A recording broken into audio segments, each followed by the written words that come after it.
Nabi ba'da ma ba'du.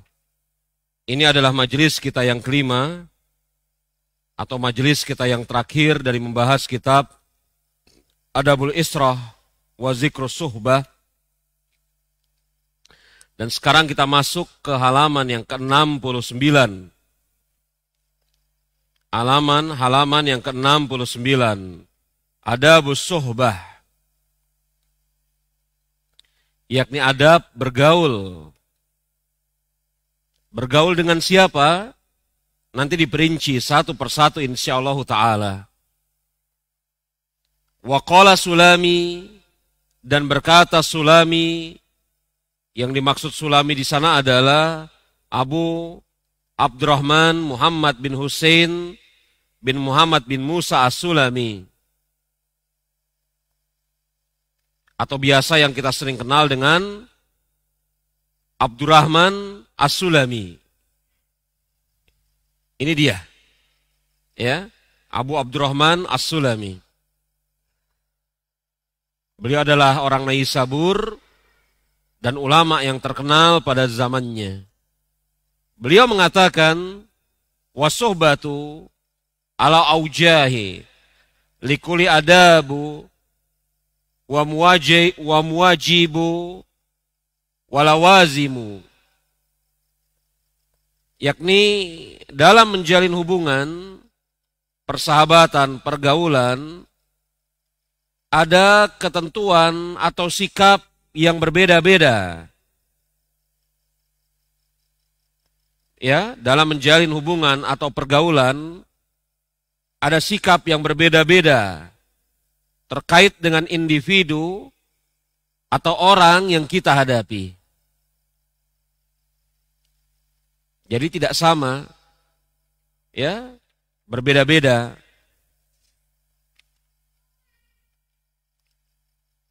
Kita mulai. Yang berikutnya suhbatullah, yakni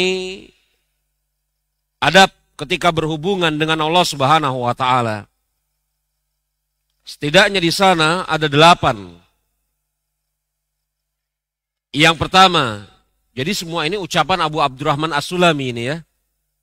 Semua ini ucapan Abu Abdurrahman As-Sulami.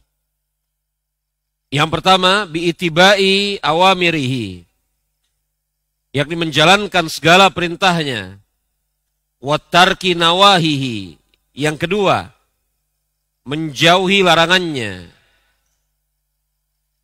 Wadawami zikrihi, yang ketiga, terus menerus berusaha mengingatnya. Wadurusi kitabihi, yang keempat, usaha mempelajari kitabnya. Wa muraqabati asraril abdi in yakhtalij fi ma la yardahu maulahu. Yang kelima, menjaga diri dari perkara yang tidak diridhoi oleh maulanya.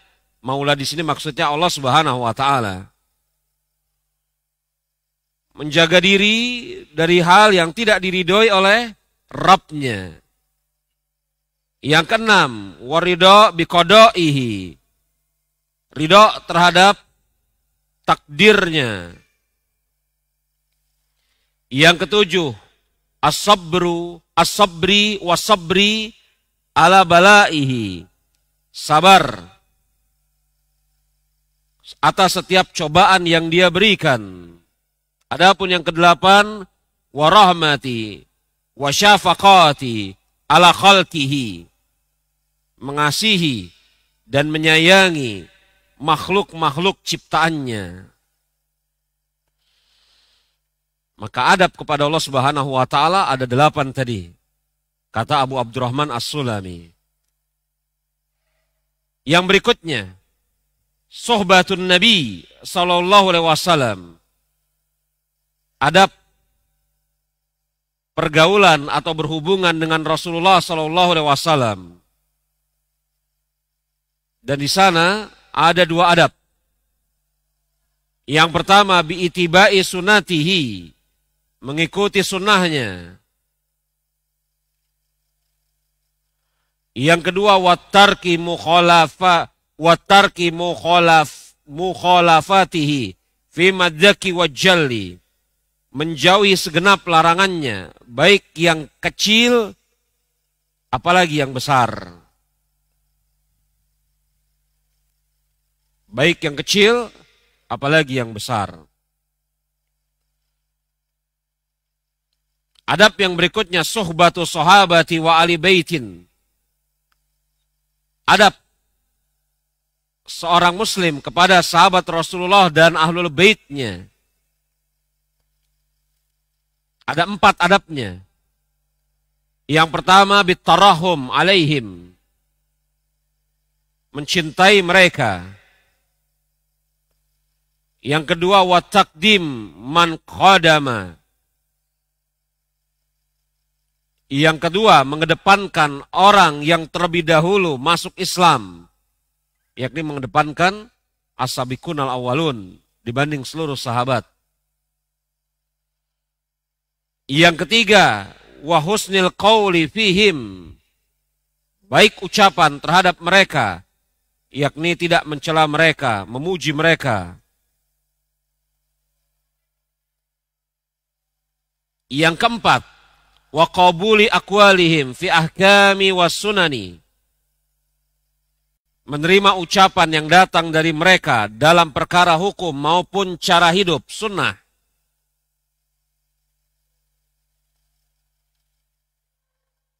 Yakni menerima atsar sahabat, maksudnya begitu ya, atsar atau pemahaman para sahabat. Kita lanjutkan, sohbatul awliyaillah, yakni adab pergaulan dengan wali-wali Allah Subhanahu wa taala. Setidaknya di sana ada 3 adab. Yang pertama, bil khidmah, yakni melayani keperluan mereka. Yang kedua, bil ihtiram wal ihtiram, memuliakan mereka.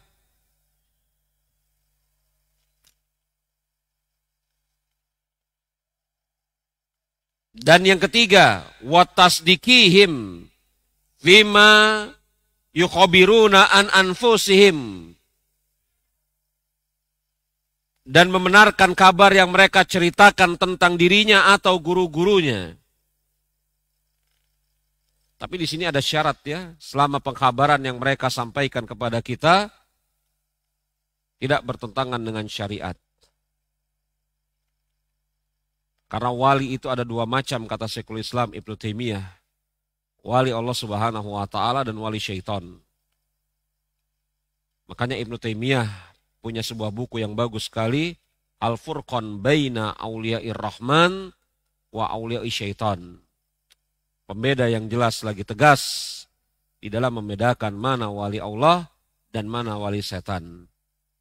Jadi tidak setiap pengkabaran yang disampaikan oleh seseorang tentang dirinya, tentang gurunya, apalagi orang ini mengaku sebagai wali Allah, langsung dibenarkan. Semuanya ditimbang berdasarkan Al-Quran dan As-Sunnah. Apabila ucapan Abu Bakar dan Umar saja harus ditimbang di atas kebenaran Al-Quran maupun As-Sunnah, apalagi ucapan selain mereka berdua. Datang seseorang kepada Abdullah bin Abbas, bertanya tentang haji apa yang paling utama. Maka Ibnu Abbas mengkabarkan haji yang paling utama adalah haji tamattu. Orang ini mengatakan, walakin, akan tetapi Umar dan Abu Bakar mengucapkan hal yang sedemikian.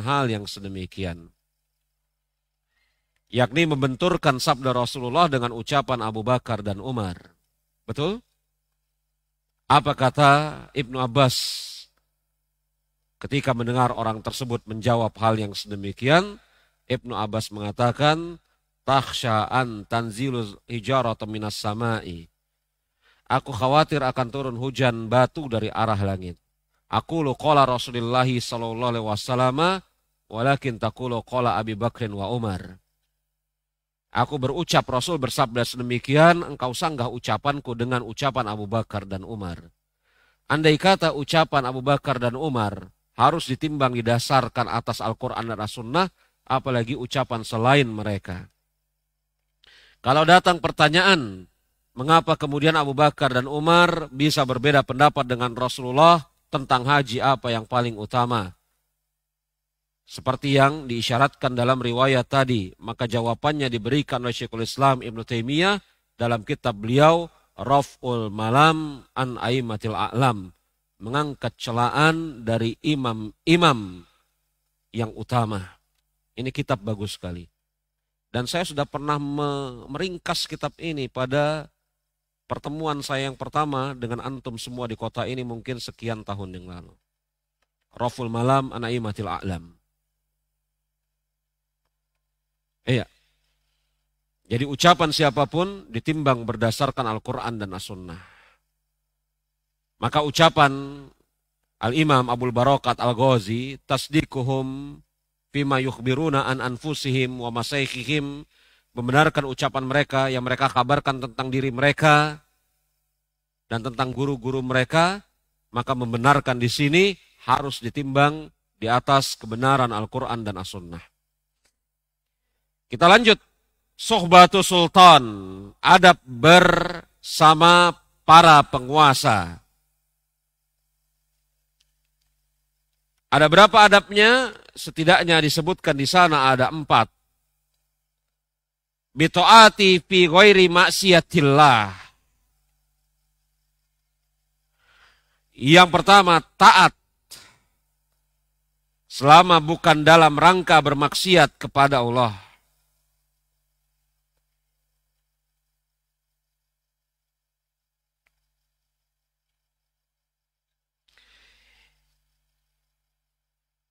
Yang kedua,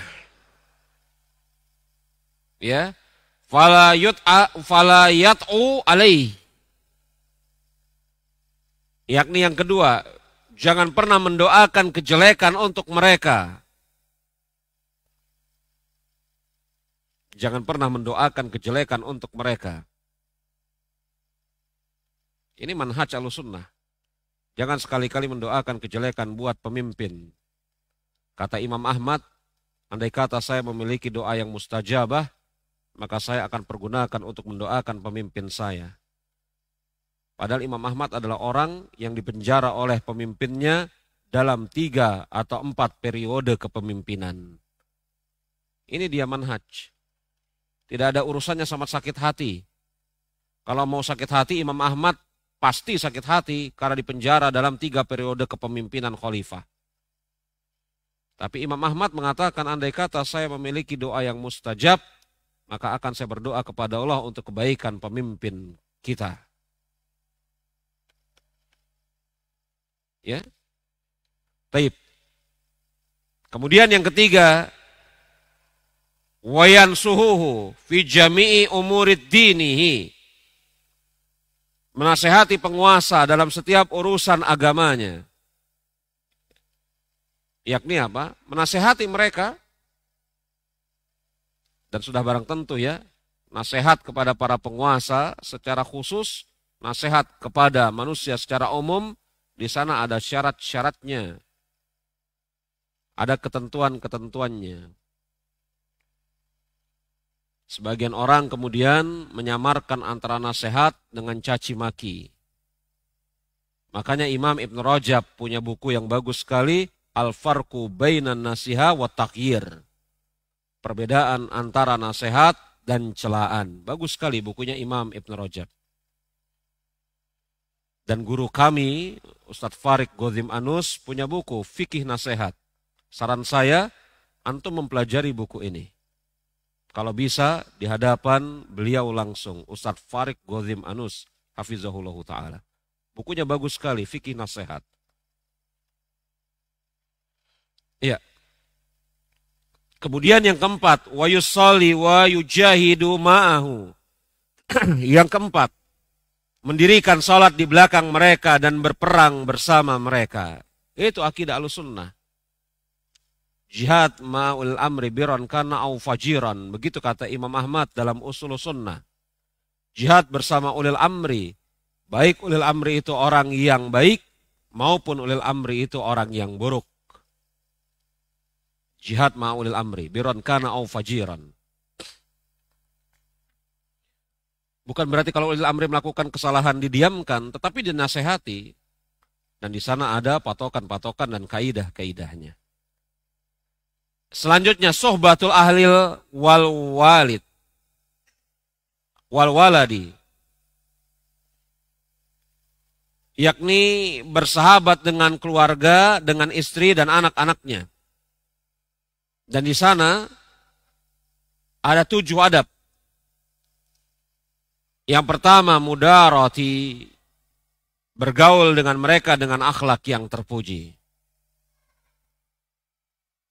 Yang kedua, wasa'ati khuluki wan nafsi wat tamami syafaqati wat. Yang kedua, wasa'ati khuluki wat nafsi, melapangkan hati dan jiwa di dalam menerima kekurangan mereka. Iya, tidak ada yang sempurna. Kita tidak sempurna. Anak-anak kita juga tidak sempurna. Suami kita tidak sempurna. Istri kita juga tidak sempurna. Maka apa yang dilakukan? Wasa'ati khulukin wan nafsi. Yakni melapangkan hati dan jiwa di dalam menerima kekurangan mereka. Yang ketiga, wasyafaqati, menyayangi mereka. Syafaqah itu sayang dengan kelembutan yang sempurna. Syafaqah.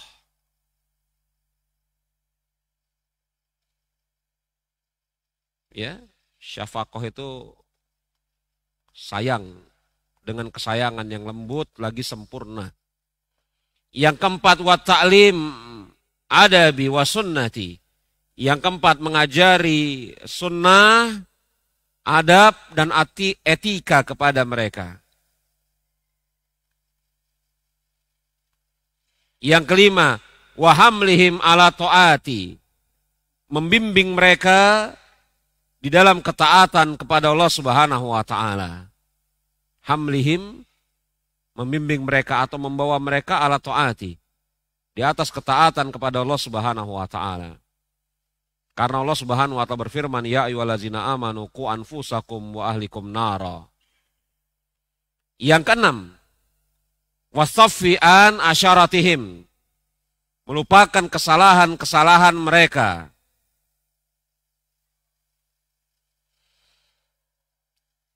Kemudian wal ghaddi an masawiihim fi ghairi itsmin aw maksiatin.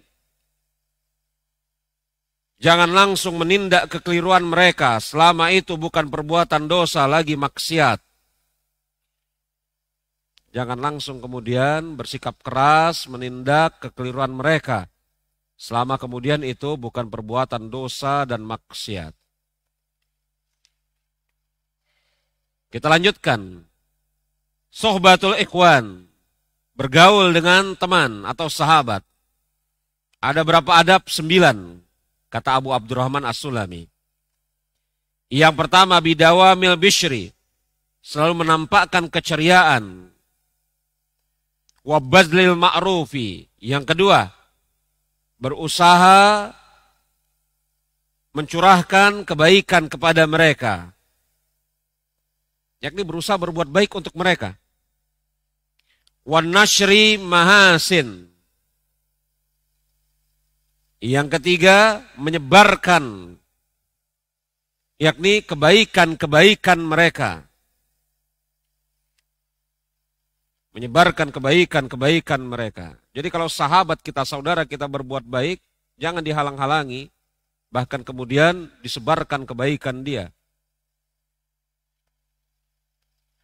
Yang keempat, wasatril qabaih, menutupi celah-celah atau kekurangan mereka.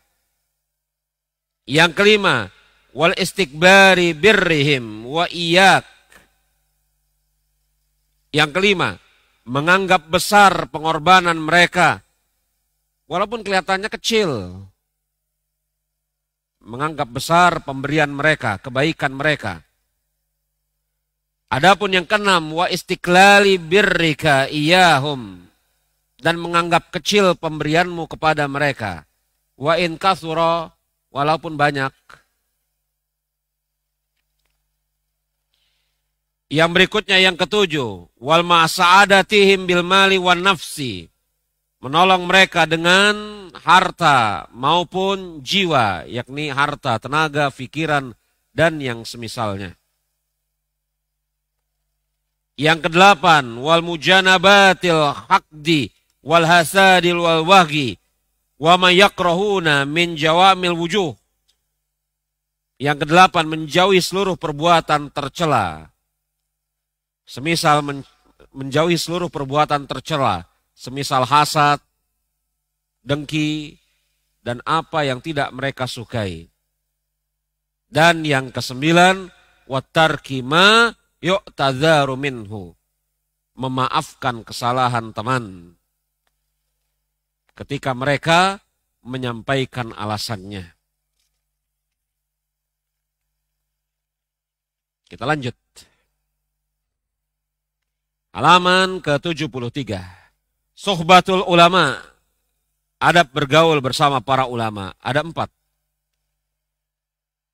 Yang pertama, mulazamatil hurumatihim. Membela kehormatan mereka. Yang kedua, wakubuli akwalihim. Menerima ucapan dan pendapat mereka. Yakni menerima ucapan, pendapat mereka. Yang ketiga, waruju'i ilaihim fil, apa tuh? Taib, waruju'i ilaihim fil muhammati, dan kembali kepada mereka dalam perkara-perkara yang al-muhammad, yang sangat penting. Rujuk kepada para ulama dalam perkara-perkara yang sangat penting. Yang keempat, wa ma'rifatul makanil ladzi ja'alallahu lahum, memahami tingginya kedudukan mereka, di mana mereka adalah sebagai pewaris para nabi, karena Rasulullah SAW bersabda, al-ulama warasatul anbiya.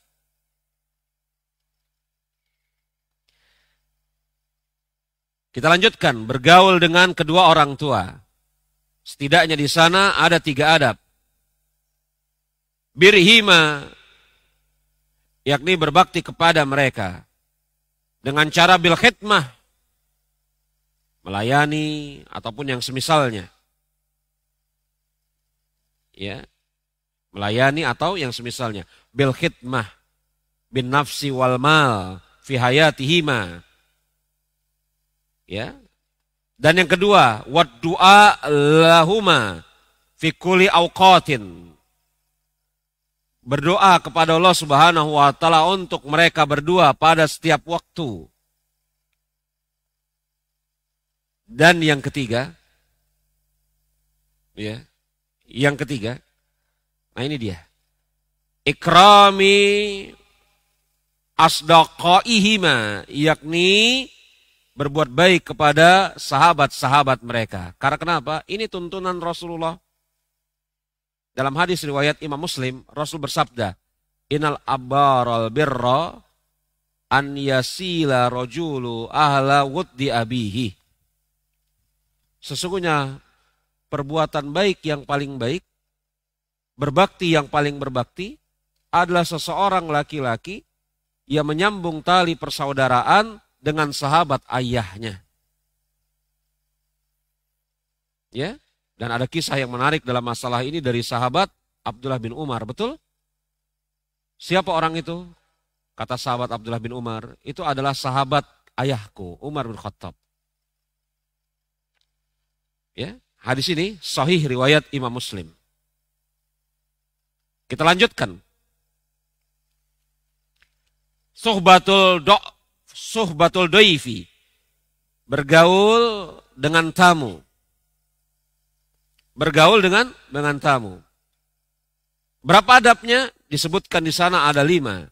Bil bishri, berbahagia dengan kedatangan mereka. Berbahagia dengan kedatangan mereka. Yang kedua, wa talaqatil wajhi, menampilkan wajah yang berseri. Yang ketiga, wa tibbil hadis, yakni mengucapkan ucapan-ucapan yang baik.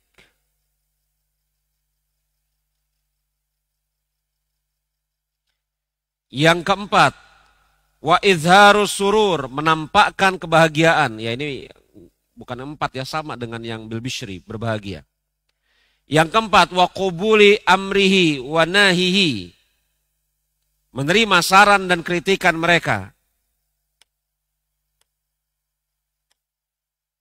Ya kadang-kadang tamu ada yang memberikan saran, memberikan kritikan, betul ya? Ya akhi ini kayaknya nggak pantas ini, kayak gini nih, itu kan? Kalau kemudian dipandang, dilihat-lihat bahwasanya apa saran dan kritikan mereka itu benar, maka diterima. Ya. Dan yang keberapa?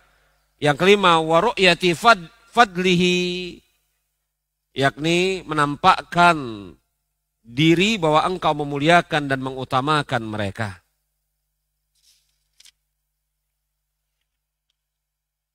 Taib. Nah, apa yang kemudian diucapkan oleh Abu Abdurrahman As-Sulami itu adalah perincian adab atas setiap golongan manusia. Kemudian jemaah, kalau kemudian seorang muslim disyariatkan beradab dengan adab yang baik kepada orang lain, betul? Maka apakah kemudian dia disyariatkan beradab dengan adab yang baik terhadap dirinya sendiri?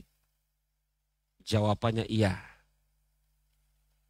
Bahkan tidak mungkin seseorang kemudian bisa beradab dengan adab yang baik kepada saudaranya sesama muslim, sahabatnya, kecuali kemudian dia telah berusaha menempa dirinya berada di atas akhlak dan adab yang baik. Karena cara dia mempergauli, bermuamalah dengan manusia, itu pada hakikatnya adalah cerminan dari keadaan dirinya. Iya toh?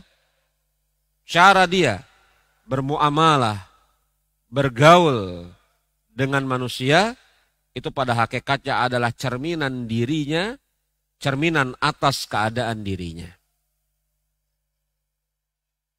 Maka agak sulit dibayangkan seseorang bisa bertutur kata yang baik kepada saudaranya kalau dia tidak punya adab di dalam menjaga lisannya.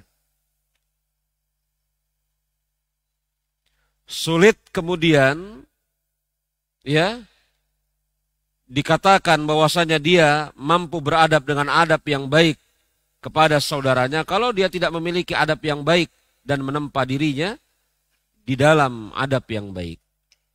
Maka di dalam penutup kitab ini Al-Imam Abul Barakat Al-Ghazi mengingatkan kepada kita adab-adab yang harus dan semestinya ada pada diri kita.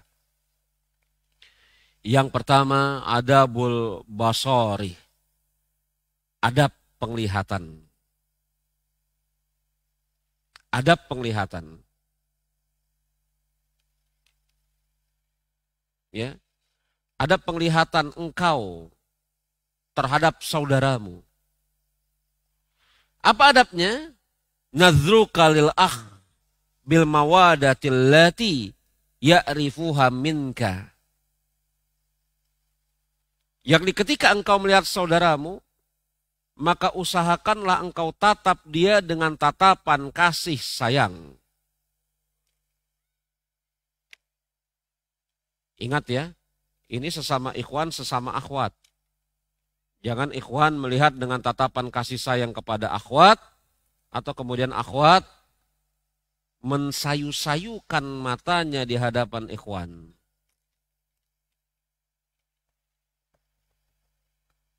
Hati-hati. Apa? nadhruka lil akh bimawaddatil lati ya'rifuha minka. Engkau menatap saudaramu dengan tatapan kasih sayang.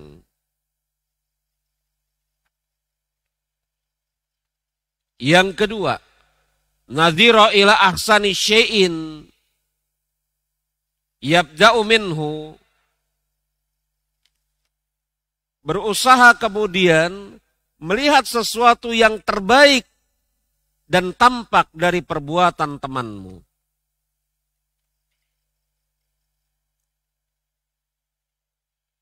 Jadi kalau melihat saudara kita dengan tatapan kasih sayang, betul ya?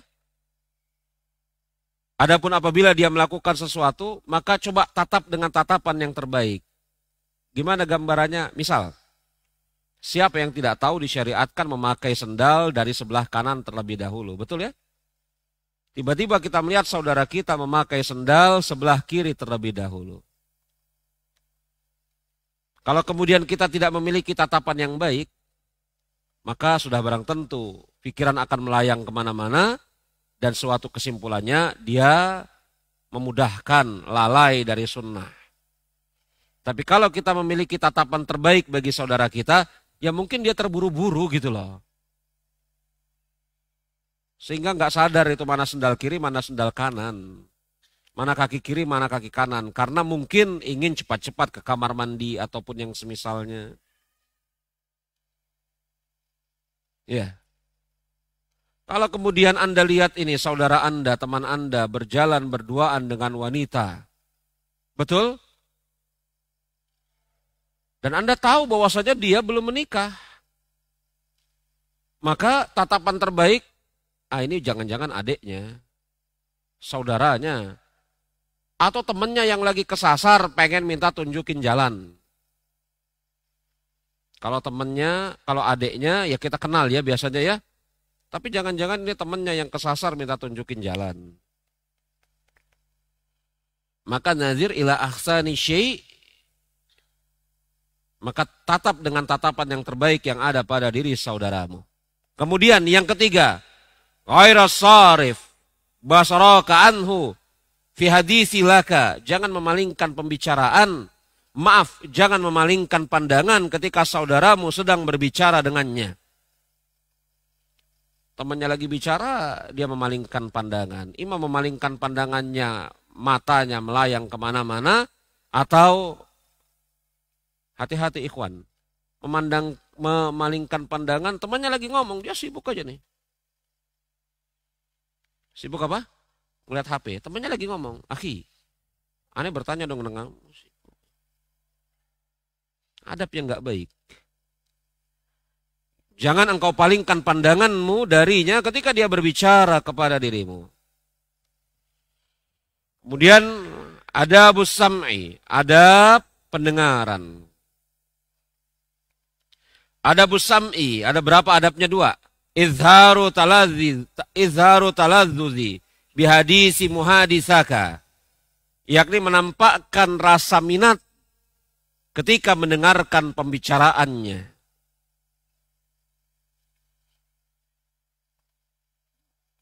Dan ini ada pada diri misal Muhammad bin Wasi. Muhammad bin Wasi imam besar, sepuh, berumur. Datang anak muda, maklum anak muda ya, semangat. Datang anak muda tergopoh-gopoh berbicara kepada Muhammad bin Wasi tentang sesuatu perkara. Maka Muhammad bin Wasi mencermatinya, mendengarnya dengan baik-baik. Dan anak muda ini selesai berbicara kepada Muhammad bin Wasi. Kemudian anak muda ini pergi dari Muhammad bin Wasi. Teman-teman Muhammad bin Wasi pada saat itu mengatakan kepada Muhammad bin Wasi, bukankah engkau mengetahui apa yang diceritakan oleh anak muda tersebut? Begitu ya? Apa kata Muhammad bin Wasi? Betul, saya mengetahui cerita yang diceritakan oleh anak muda tersebut 50 tahun sebelum ini. Coba bayangkan. Tahu. Udah tahu Muhammad bin Wasi 50 tahun sebelum ini dia udah tahu cerita itu. Cuman karena dia menghargai teman bicaranya, azan.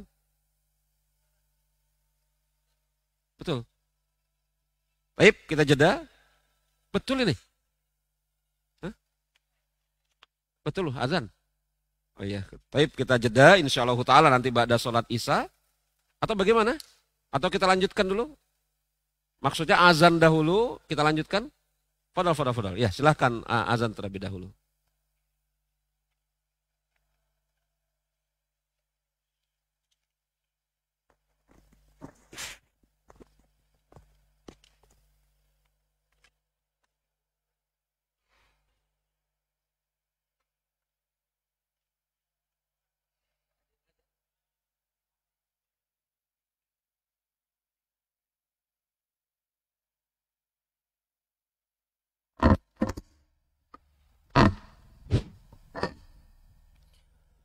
الله أكبر الله أكبر الله أكبر الله أكبر أشهد أن لا إله إلا الله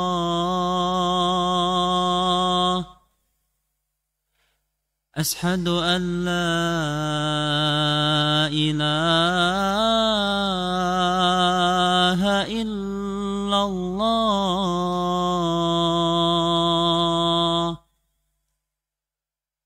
أشهد أن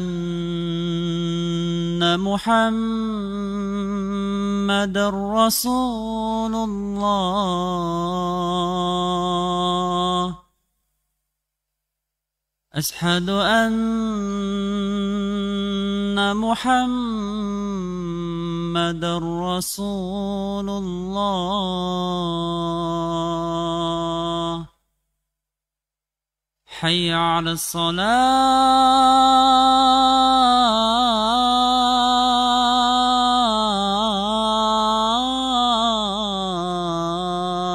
الصلاة حي على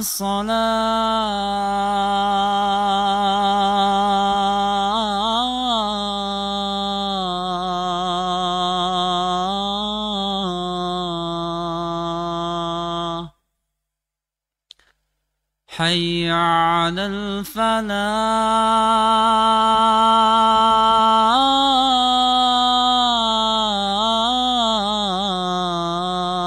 الفلاح حي على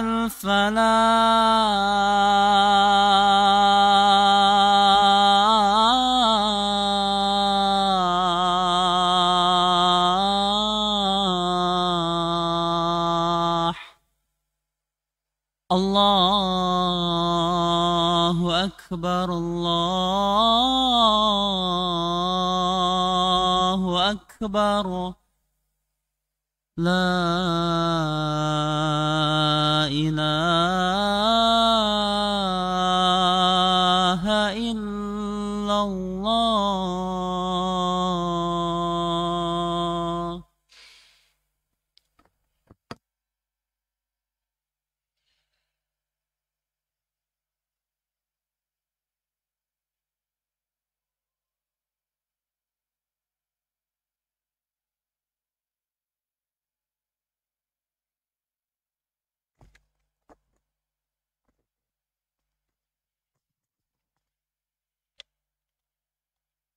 Bismillah.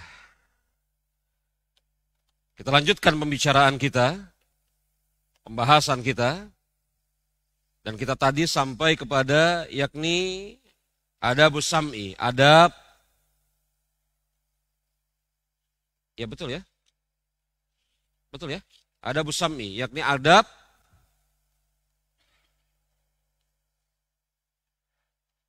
Iya betul ya? Adab pendengaran. Sampai di mana tadi kita bicara? Adab yang pertama, adab yang kedua sudah? Adab yang pertama, izharu taladzuzi bihadisi muhadisaka ghaira sarifi basarika anhu fi hadisihi. Menunjukkan rasa berminat, antusias di dalam mendengarkan pembicaraan dia, pembicaraan sahabatmu, tanpa memalingkan pandangan ketika dia berbicara. Ya, tadi itu telah kita sebutkan ya, kisah dari Al-Imam Muhammad ibnu Wasi. Kemudian yang kedua, wala qati'ilahu bisyai'in, dan jangan memutus pembicaraannya sebelum dia selesai berbicara. Jangan memutus pembicaraannya sebelum dia selesai berbicara. Lalu bagaimana kalau teman kita ini bicara terus ya, padahal ada nih yang model kayak gini ya, bicara terus, betul? Padahal apa? Padahal ada sesuatu yang kemudian perlu kita lakukan. Kalau kita duduk dengar pembicaraan dia, ba'da subuh, bisa-bisa selesainya menjelang zuhur. Ada nih yang model kayak gini ya, ngoceh terus ngobrol. Apakah kita duduk terus mendengarkan pembicaraan dia? Tidak, kata Syekh. Beliau mengatakan, fa'in itrakal waktu ila syai'in min dzalik. Jika engkau khawatir waktumu hilang untuk melakukan sesuatu, fa'adhir lahu uzraka, maka sampaikan kepada dia uzurmu. Yakni, maaf ya, kita potong dulu pembicaraan kita, ini ada sesuatu yang mesti saya kerjakan. Nah, begitu kan? Jadi bukan berarti saudara kita ngomong, kita tidak boleh memotong pembicaraannya, kita mendengar pembicaraannya, dan kemudian sesuatu yang harus kita kerjakan menjadi terbengkalai. Enggak. Andai kata kemudian ada sesuatu yang harus kita kerjakan dan luput waktu, yakni habis waktu kita untuk mengerjakannya, maka apa? Fadhhar lahu uzrak. Maka minta kepada dia, yakni apa? Sampaikan kepada dia uzurmu. Kita lanjutkan, adabul lisan, adab lisan.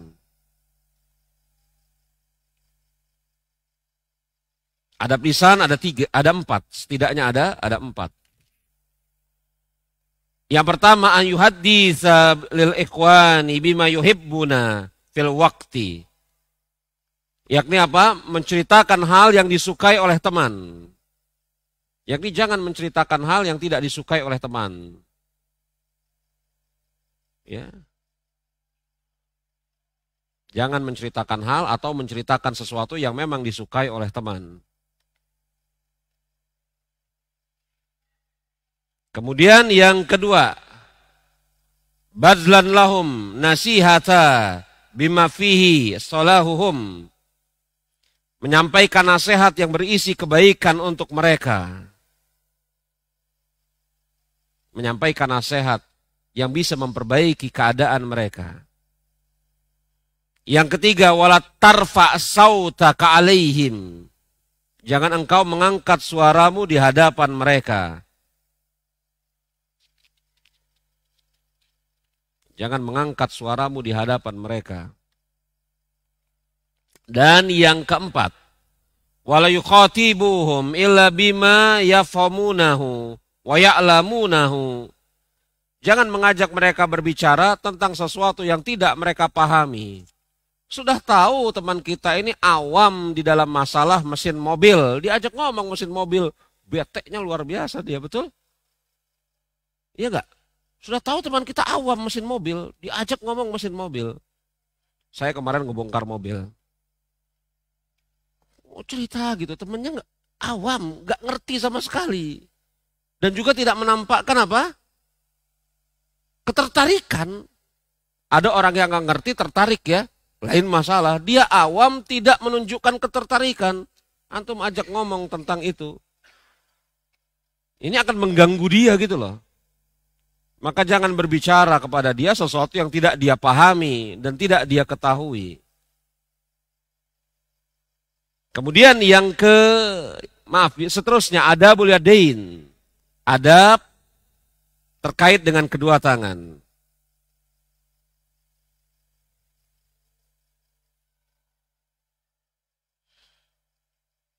Ada 2 adabnya. Bastuhuma lil ikhwan bil birri wasilati. Yakni ringan dalam berbuat baik dan menolong teman.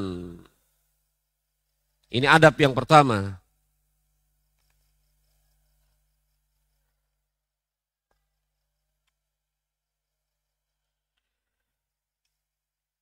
Adab yang kedua, ya, wala taqbiduhuma anhum, yakni jangan pernah menutup tanganmu dari mereka. Itu dia nasihat Ja'far As-Shadiq. Aku berusaha memenuhi kebutuhan saudaraku karena aku khawatir ketika mereka membutuhkan. Aku berusaha memenuhi kebutuhan sahabatku karena aku khawatir ketika aku tidak penuhi mereka tidak memerlukan diriku lagi. Ucapan Ja'far As-Shadiq telah kita sebutkan ya tadi ya. Kemudian lanjut adabur rajulain. Adabur rijlain, yakni adab kedua kaki. Adabur rijlain, adab kedua kaki.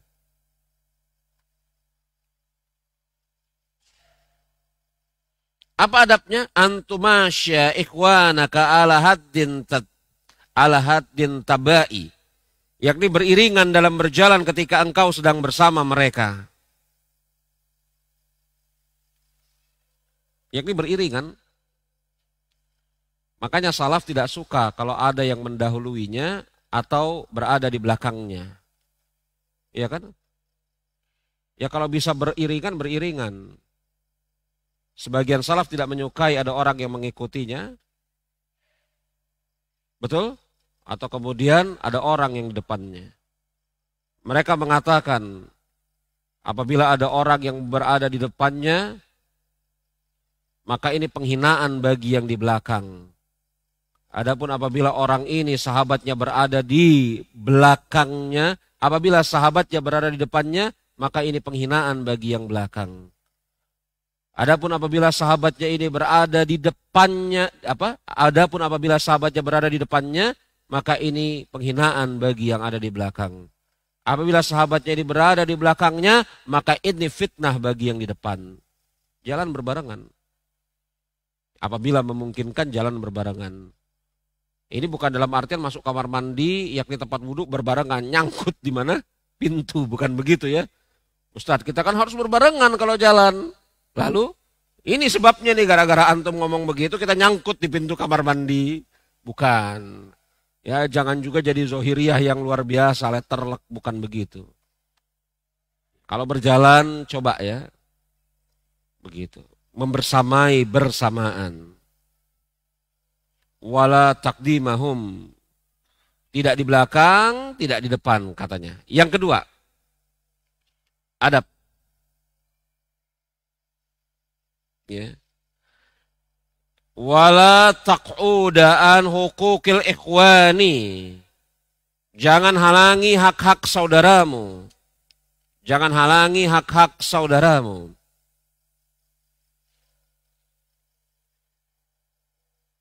Loh, apa hubungannya sama kaki? Hak-hak saudaramu apa hubungannya dengan kaki? Nah, ini kelanjutannya ada. Qala Fudail bin Iyad, berkata Fudail bin Iyad. Ya. Tarkul huquqihim madzalatun. Menghalangi hak-hak teman yang seharusnya mereka dapatkan adalah sebuah kehinaan. Ini kata Fudail bin Iyad. Apa maksudnya? Nah, dikatakan setelahnya. Ya. Wa ma lahum idza absaratahum muqbilain. Hendaklah engkau berdiri apabila melihat mereka datang.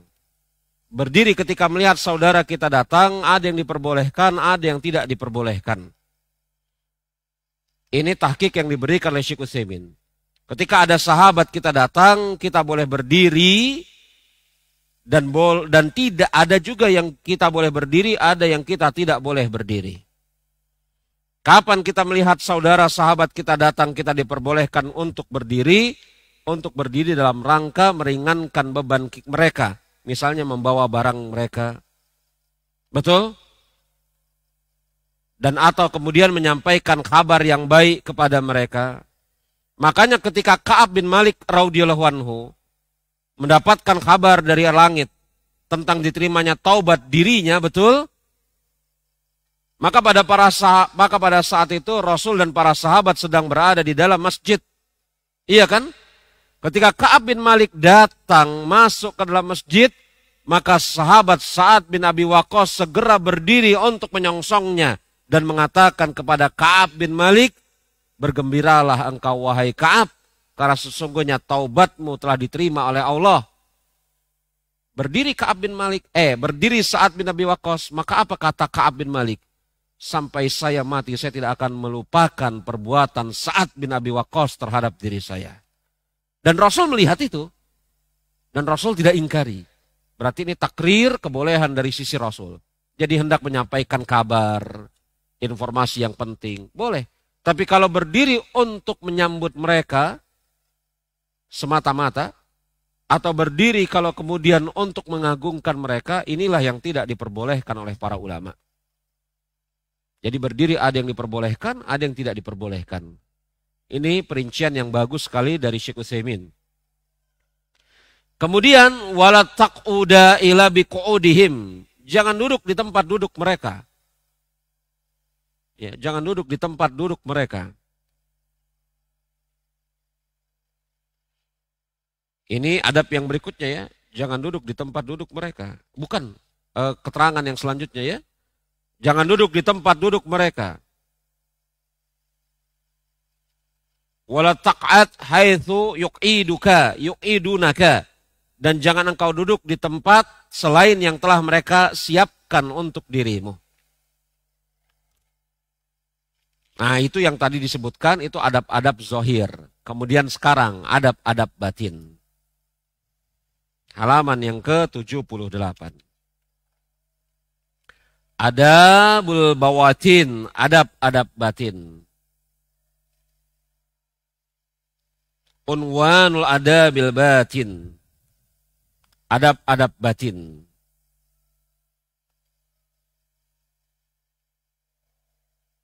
Ya.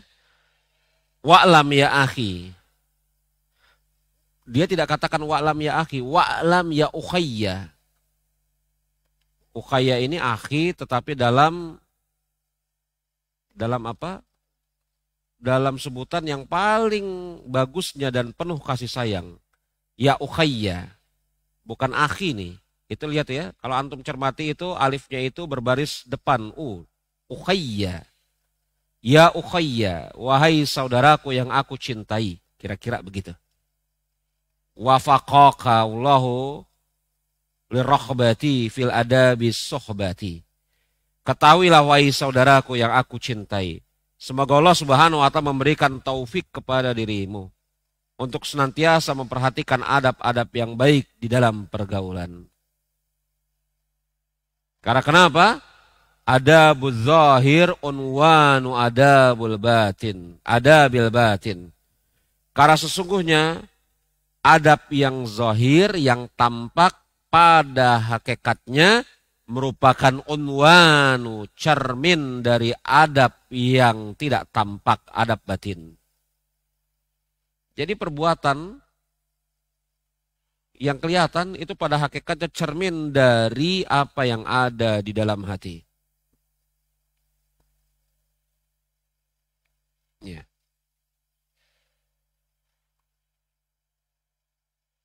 Dan di sana ada dibawakan oleh Al-Imam hadis yang lemah. Ya, hadis yang lemah.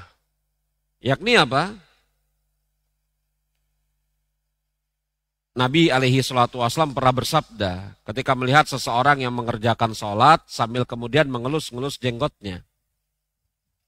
Jadi dia sholat punya kebiasaan ngelus-ngelus jenggotnya. Ya, apa kata Rasulullah? La khasya'a qalbu hadza la khasya'at jawaruhu. Andai kata kemudian hatinya itu khusyuk, maka niscaya akan menjadi khusyuk pula anggota tubuhnya. Iya, hadis ini lemah, tetapi memang betul ya. Secara dalil yang lain, bukankah khusyuk yang ada di dalam hati akan membawa pengaruh terhadap kekhusyukan anggota tubuh? Karena baiknya hati dan di antara bentuk baiknya hati adalah kekhusyukan, maka akan menjadi baiknya seluruh anggota tubuh, maka seluruh anggota tubuh akan menjadi khusyuk. Taib. Dan hal yang sangat penting, yakni adab tadi itu, ya, bahwasanya adab yang tampak itu pada hakikatnya cermin dari adab yang tidak tampak, adab hati. Dan ketika seseorang berbicara tentang adab, mempraktekkan adab Islami, maka jamaah iktiranul adabi bil ilmi wa hali wa suhbati. Yakni yang namanya adab itu harus dibangun di atas dasar ilmu. Adab pertemanan itu harus dibangun di atas dasar ilmu. Ini telah kita sampaikan di kesempatan awal ya. I'lam ana kulli ilmi wa halin wa suhbati kharaja min ghairi adabi. Ya.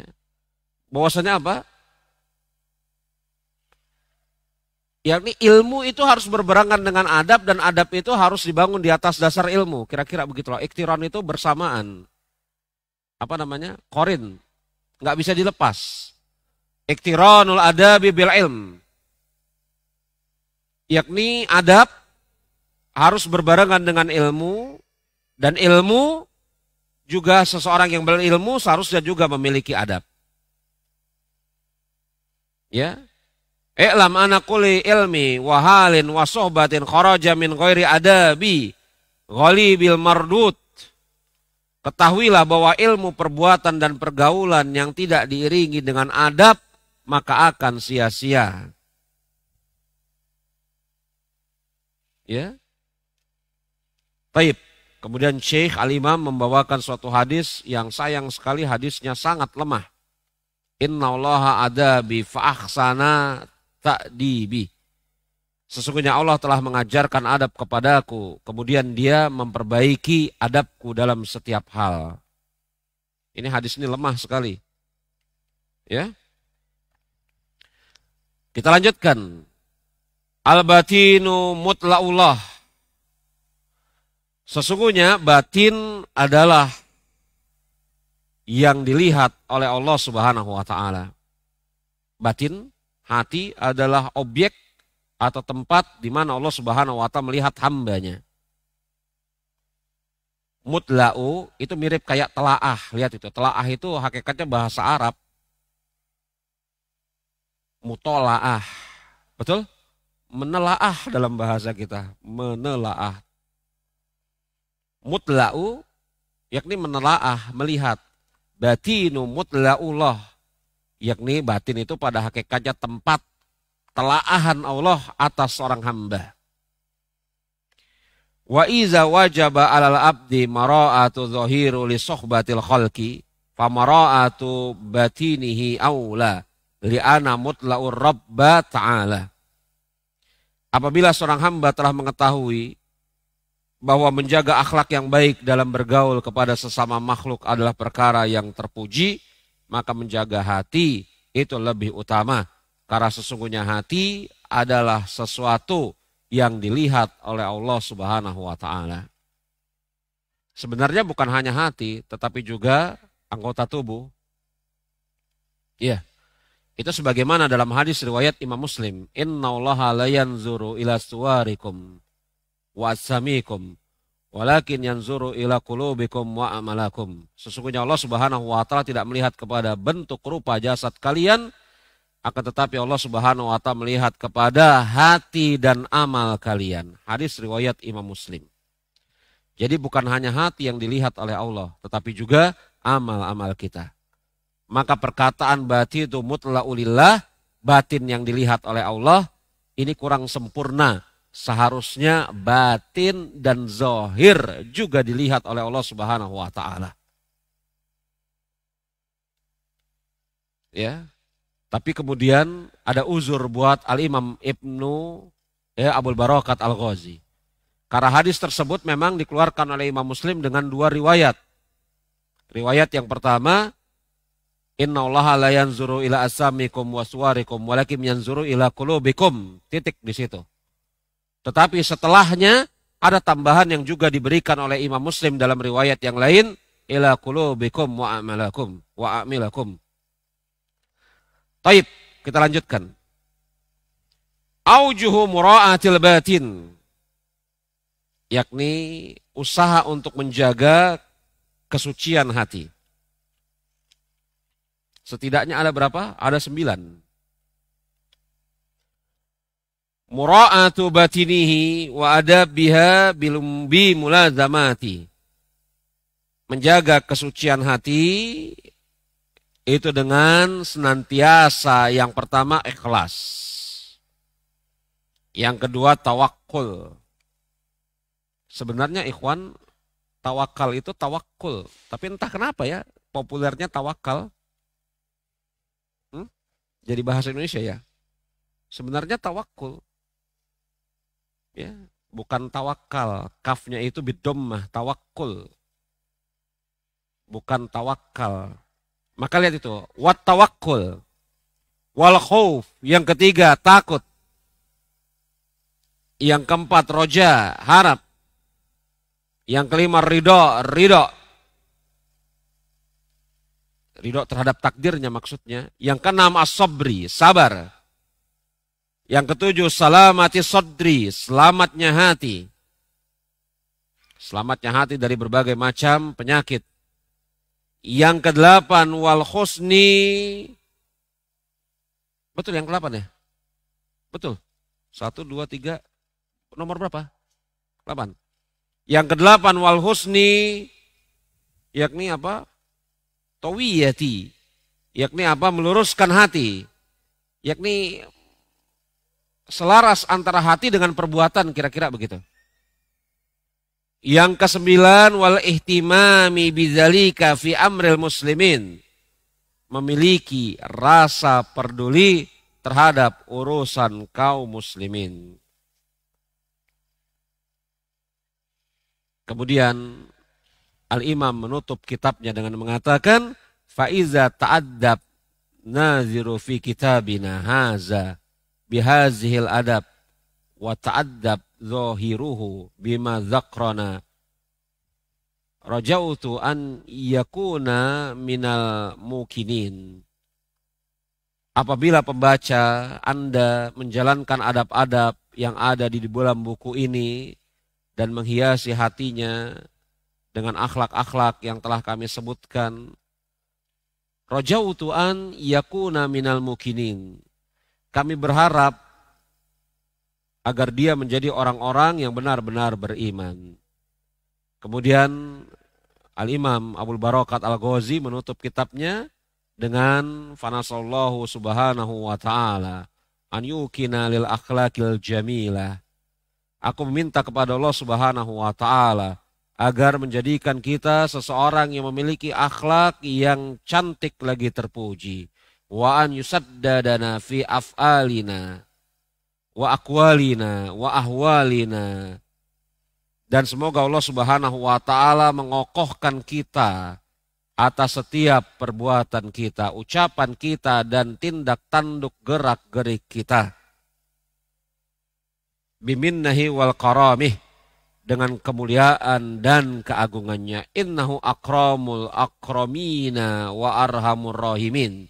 Sungguh dia yakni Allah subhanahu wa ta'ala zat yang paling mulia lagi maha penyayang.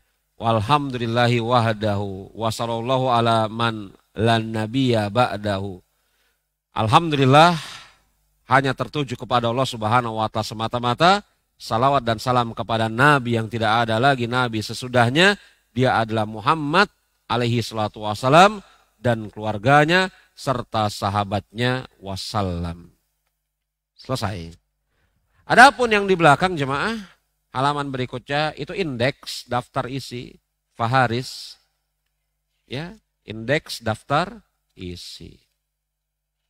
Baik, ada berapa? Ada berapa? 106? Baik. Ada yang hendak ditanyakan, ikhwan? Kalau ada yang hendak ditanyakan, saya persilahkan.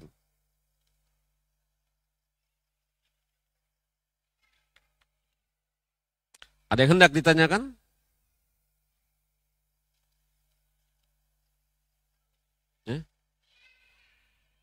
Ya, yang langsung aja dulu. Ada yang hendak ditanyakan?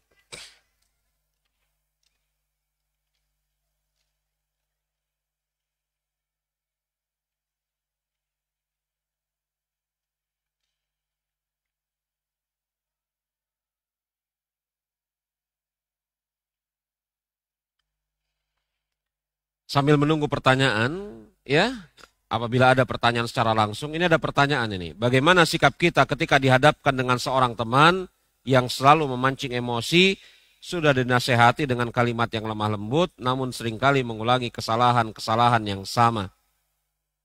Bagaimana sikap kita berhadapan dengan teman yang semisal ini? Dinasehati, malah memancing emosi. Padahal nasihatnya telah diucapkan dengan nasihat yang lemah lembut. Akan tetapi senantiasa terjatuh kepada kesalahan-kesalahan yang sama. Maka bagaimana cara kita berhadapan dengan orang yang semisal ini? Ikhwan rahimani wa rahimakumullah.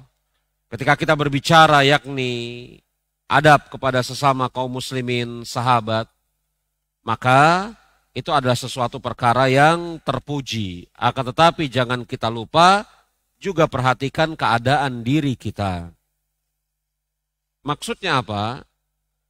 Ketika kita bergaul dengan seseorang, kita nasihati dia, dan bersamaan dengan itu malah dia memancing emosi, terjatuh kepada kesalahan yang sama, dan kita khawatir apabila kita bermuamalah, bergaul dengan dia, kita bisa terseret, atau minimal suatu saat membenarkan perbuatan keliru dia, maka ada baiknya mungkin suatu saat kita berpisah dulu untuk sementara dengan dia. Iya. Berpisah. Yakni berpisah dalam arti tetap menjaga rasa cinta seperti yang telah kita sebutkan tadi. Berpisah dahulu sementara. Karena sudah barang tentu seorang muslim yang berakal ketika dia menasehati saudaranya agar saudaranya melakukan suatu kebaikan, dia juga harus memperhatikan keadaan dirinya. Kalau dia menasehati saudaranya agar saudaranya melakukan kebaikan dan bersamaan dengan itu ya, misalnya pada diri dia kemudian muncul tanda-tanda keburukan. Semisal dengan sebab nasihatnya tidak diterima, dia marah. Betul? Atau kemudian ketika dia menasehati, tidak diterima nasihatnya, dia malah mentakyin. Seperti seseorang yang terjatuh kepada perbuatan meminum khamar, dinasehati oleh saudaranya. Apa yang terjadi? Saudaranya ini berhenti tetapi kemudian esok hari minum khamar lagi. Dinasehati lagi. Apa yang terjadi? Berhenti. Besoknya minum khamar lagi, dinasehati lagi. Dan saudaranya ini bukan berterima kasih atas nasihat yang diberikan oleh temannya. Malah mengatakan urus dirimu sendiri. Betul? Apa kata sang pemberi nasihat ini? Awalnya dia tulus, ikhlas, menyampaikan nasihat dengan lemah lembut. Tapi karena keadaannya seperti itu, dia juga akhirnya terbawa emosi. Dia mengatakan apa? Sungguh tidak ada ampunan dari Allah Subhanahu wa Ta'ala kepada dirimu. Ma'ruf hadisnya ya. Apa yang terjadi di hari kiamat? Allah Subhanahu wa Ta'ala kumpulkan dua orang ini. Sambil mengatakan kepada sang yang mengatakan tidak ada ampunan lagi, siapakah yang telah memutus ampunan dariku kepada hamba-hambaku? Nah, kita juga harus punya timbangan dalam artian apa? Apabila kemudian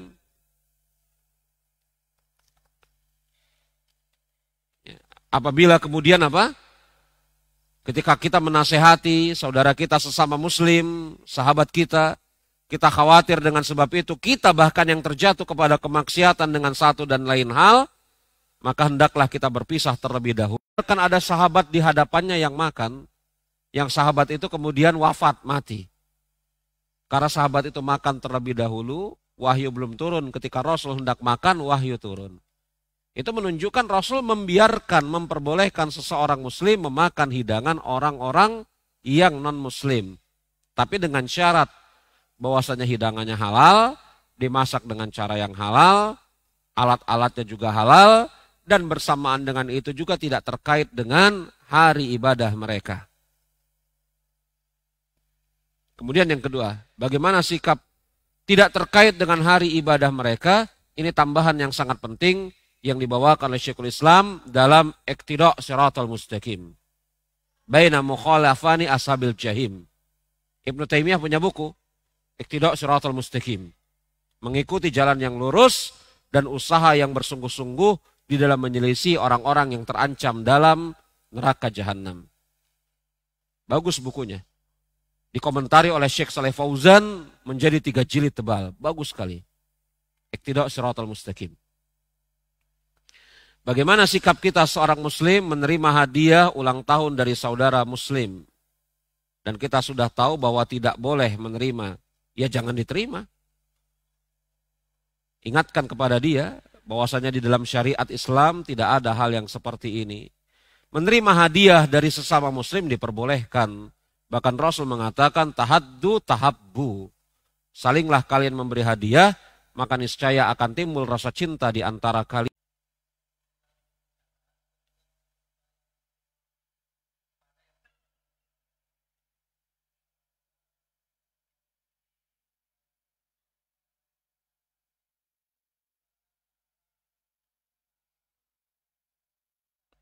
Pahala kita ketika berbuat baik kepada orang tersebut. Betul, betul.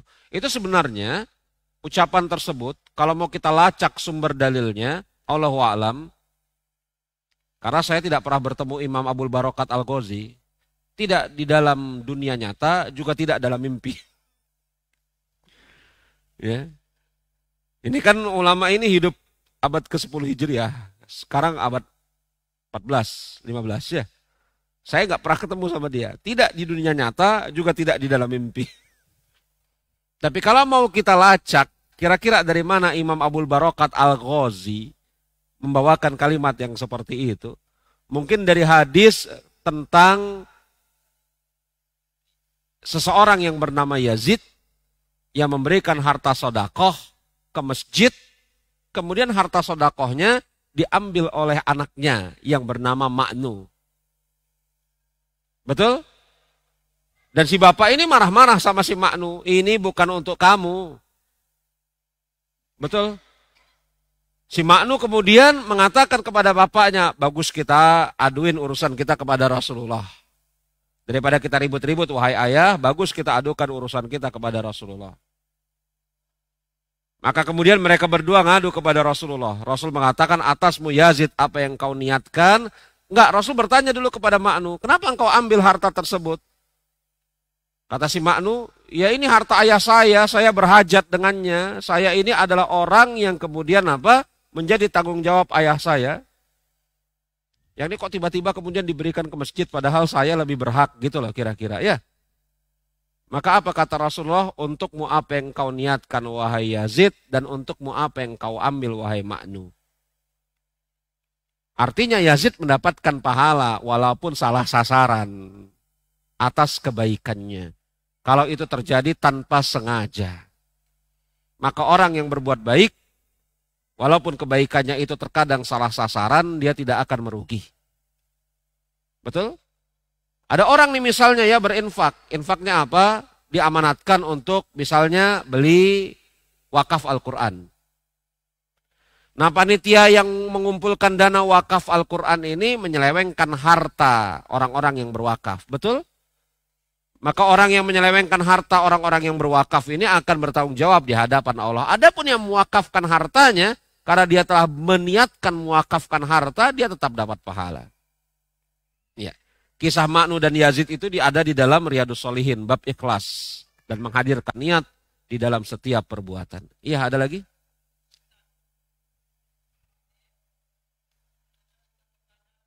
Pernyataan. Oh, bukan pertanyaan, pernyataan ya.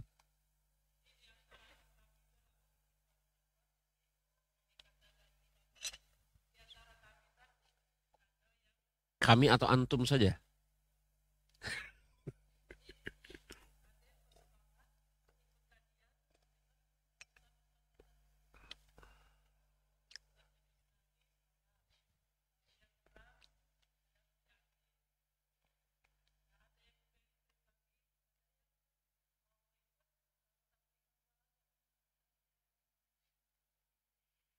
Ya mungkin ini apa ya,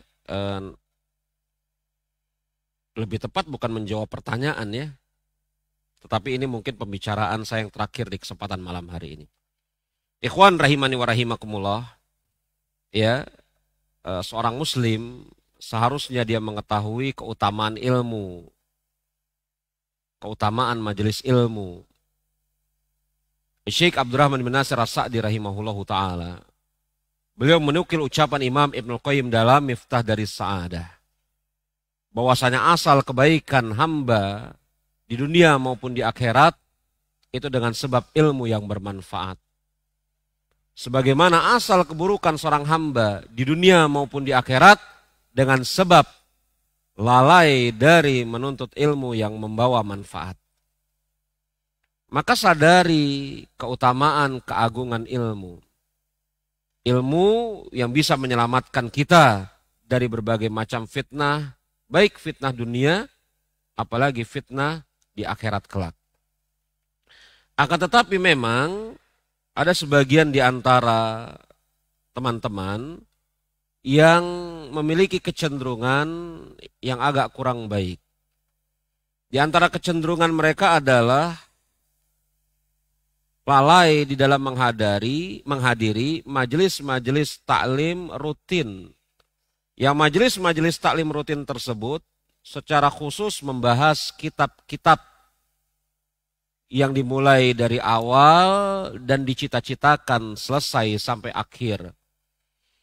Padahal kitab-kitab tersebut adalah kitab-kitab yang membawa manfaat, itu yang pertama, dan yang kedua membangun pondasi agama seorang hamba, seorang muslim.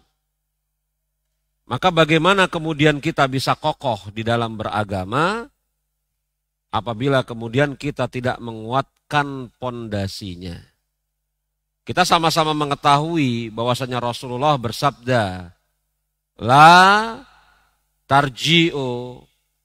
Rasul mengatakan, la iza tabaya'tum bil'ina wa qasdum aznabal bakar wa raditum bizzar'i wa taraktumul jihad salatullahu alaikum zullan la yanzi'ahu hatta tarji'u ila dinikum. Maka kehinaan ini tidak akan Allah Subhanahu wa taala angkat dari sisi kalian sampai kalian kembali kepada agama kalian. Dan kembali kepada agama, langkah yang pertama ditempuh adalah mempelajari ilmu yang membawa manfaat. Jadi jangan lalai dari majelis-majelis ilmu yang di dalamnya diajarkan Al-Quran dan As-Sunnah. Walaupun kemudian mungkin ya yang mengajarnya ya orang-orang yang biasa antum lihat sehari-hari, yakni tinggal di kota di mana antum tinggal, atau orang-orang yang mungkin ya bersamaan dengan itu akrab dengan antum. Maka jangan lalai dari mempelajari ilmu dari sisi mereka. Selama mereka seorang ahlu sunnah dan memang layak diambil ilmunya, maka hadiri majelis mereka. Dan terkait dengan sebagian orang yang hanya datang pada momen-momen tertentu taklim, khususnya tablik akbar, di satu sisi kita bersyukur kepada Allah Subhanahu wa taala. Yakni Allah Subhanahu wa taala masih ilhamkan kepada mereka untuk menghadiri majelis ilmu walaupun dalam tanda kutip hanya di momen-momen tertentu. Kita bersyukur. Karena ternyata ada juga orang-orang yang sama sekali tidak hadir kapan saja dan di mana saja. Tapi di satu sisi atas orang-orang tersebut juga harusnya menyadari bahwasanya fungsi dari tablik akbar itu semata-mata untuk dalam tanda kutip mencas keimanan. Fungsi mencas keimanan, bertambahnya yakni apa? Pemahaman. Tetapi yang betul-betul memantapkan keilmuan itu majelis ilmu yang kemudian memang rutin dilakukan. Kita harus bergeser dari kebudayaan, kebiasaan suka rame-rame seperti menonton konser kepada dirosah yang serius belajar taksil ilmi. Kita harus bergeser ikhwah. Sungguh sangat menyayangkan seorang ikhwan, akhwat, yang kemudian ngaji berbelas tahun, salah satu usul tidak pernah khatam. Kitab tauhid belum pernah selesai. Apalagi beranjak kepada buku-buku yang lain. Sungguh sangat disayangkan. Coba kita berbenah. Kita bukannya tidak memerlukan momen-momen besar seperti itu. Kita perlu. Agar kemudian juga terjalin persaudaraan antara kita dengan asatizah kita sebanyak-banyaknya. Betul? Perlu. Agar juga terjalin persaudaraan, ukhuwah antara kita dengan asatizah kita sebanyak-banyaknya. Akan tetapi asatizah kita yang sebanyak-banyaknya itu yakni yang tidak bertempat tinggal atau berada di sini. Perlu kita. Kita perlu mengenal mereka, belajar dari mereka, mengetahui adab mereka, memperhatikan tindak tanduk, akhlak mereka, perlu. Tetapi bersamaan dengan itu, jangan juga kita lalai dari belajar kepada ustadz-ustadz kita yang ada di sekitar kita. Coba yuk, bareng-bareng. Yakni apa? Kita perbaiki keadaan kita. Ya, majelis-majelis ilmu yang memang rutin hadiri. Ya, majelis-majelis ilmu yang memang rutin hadiri. Hadir sebisa semampu kita. Iya. Ada seseorang yang bertanya kepada Abu Usman An-Nahdi rahimahullahu ta'ala. Abu Usman An-Nahdi ini tua. Maaf ya. Jenggotnya putih, panjang, punggungnya bungkuk. Ini bukan hendak mencela beliau. Tetapi saya hendak menggambarkan inilah keadaan dia gitu loh. Penuh dengan berbagai macam uzur sebenarnya. Udah tua, bongkok. Ya, jalannya pelan. Abu Usman An-Nahdi pergi belajar, ditanya sama sebagian murid-murid, ditanya sama sebagian teman-temannya yang lebih muda dibanding dia. Sampai kapan kamu ini belajar? Ya sampai kemudian Allah Subhanahu wa taala mewafatkan diriku. Kalau boleh tahu, sejak kapan engkau belajar? Semenjak kemudian Allah Subhanahu wa taala memasukkan ke dalam hatiku keinginan untuk belajar. Lalu apa yang engkau dapat? Kalau yang pertama dan kedua insya Allah ta'ala maklum ya. Nih, lalu apa yang engkau dapat? Aku tidak tahu.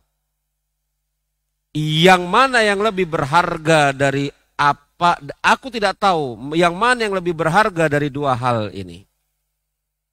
Apakah kehadiranku ke majelis ilmu yang dengan sebab itu Allah Subhanahu wa taala mudahkan langkahku menuju ke surga, atau diselamatkannya aku dari fitnah haruriyah, khawarij. Aku tidak tahu, yakni itu nikmat besar.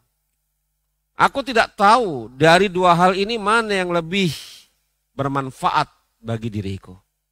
Dia bingung, padahal dua-duanya bermanfaat. Allah Subhanahu wa taala selamatkan diriku dari fitnah haruriyah.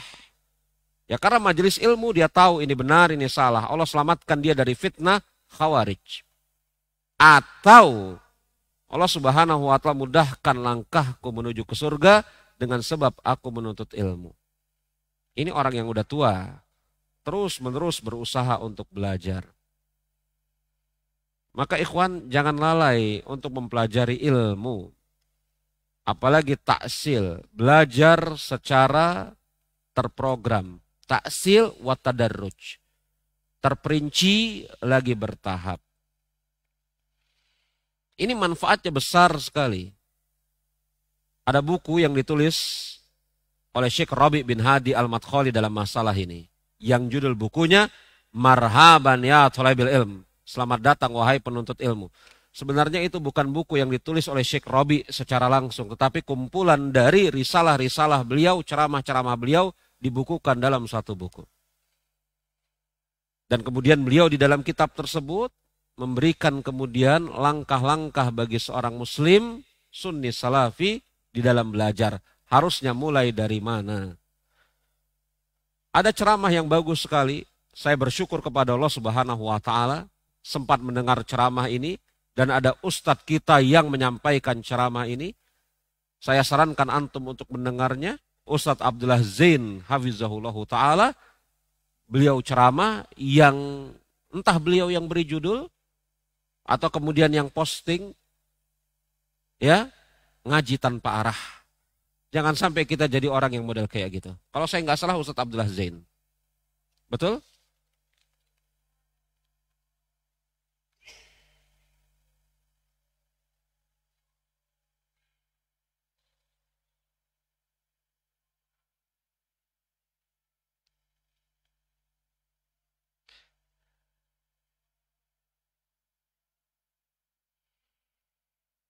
Ada pertanyaan lagi deh.